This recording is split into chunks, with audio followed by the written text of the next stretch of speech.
update perkembangan hasil pengembangan kasus penusukan yang terjadi di Jalan Mukodar, Ciborong, Kabupaten Cimahi Selatan. Di mana kejadian ini terjadi pada hari Rabu, tanggal 19 Oktober 2022 sekitar jam 18.45. Adapun modus kejadiannya diduga berdasarkan bukti permulaan yang cukup, tersangka diduga keras melakukan tindak pidana pembunuhan berencana dan atau pembunuhan disertai dengan delik pencurian dengan kekerasan yang akhirnya mengakibatkan matinya atau meninggalnya korban. Identitas pelapor yaitu MHM, dan sedangkan identitas tersangkanya ini Rizaldi Nugraha Gumilar alias Ical. Nah, tersangkanya ini memang sudah teridentifikasi berdasarkan hasil persesuaian dari beberapa data dan informasi serta alat-alat bukti yang dijadikan petunjuk untuk mengembangkan informasinya sehingga disimpulkan tersangka inilah sebagai pelakunya.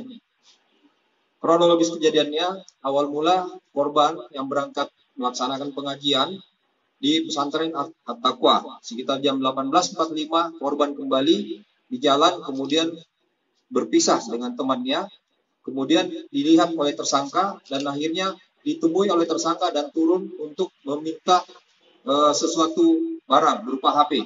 Namun HP tidak ada, ditusuk langsung oleh pelaku. Kemudian pelaku melarikan diri, korban kemudian berteriak meminta tolong pada mamanya dan akhirnya ditolong oleh 2 orang. Kemudian dibawa ke rumah sakit dan menghubungi keluarga korban untuk menuju ke rumah sakit. Adapun barang bukti yang kita sita ini berupa 1 unit kendaraan roda 2 Honda Beat dengan STNK dan kunci kontak. Kemudian 1 pasang sendal jepit. Kemudian pakaian korban yang terdapat lubang yang diduga bekas tusukan benda tajam. Kemudian rekaman CCTV yang juga dilakukan pengembangan, di mana akhirnya didapatkan beberapa rekaman CCTV yang memperlihatkan korban berputar-putar di kompleks tersebut sebelum kejadian. Kemudian hasil visum interrogatornya dari rumah sakit.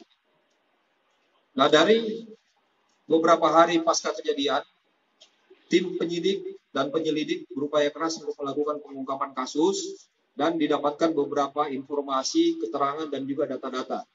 Dari pengembangan tersebut didapatkan petunjuk untuk menentukan siapa pelakunya. Akhirnya mengarah kepada tersangka dan akhirnya didapatkanlah nama saudara Rizaldi ini sebagai tersangkanya. Kasus ini sementara memang sedang kita lakukan pengembangan untuk mencari tersangkanya. Dan sampai hari ini kita berusaha untuk membuat DPO untuk kita sebarluaskan kepada masyarakat agar secepatnya tersangkanya bisa diamankan dan diproses sesuai hukum yang ada dan mempertanggungjawabkan perbuatannya. Demikian rekan-rekan.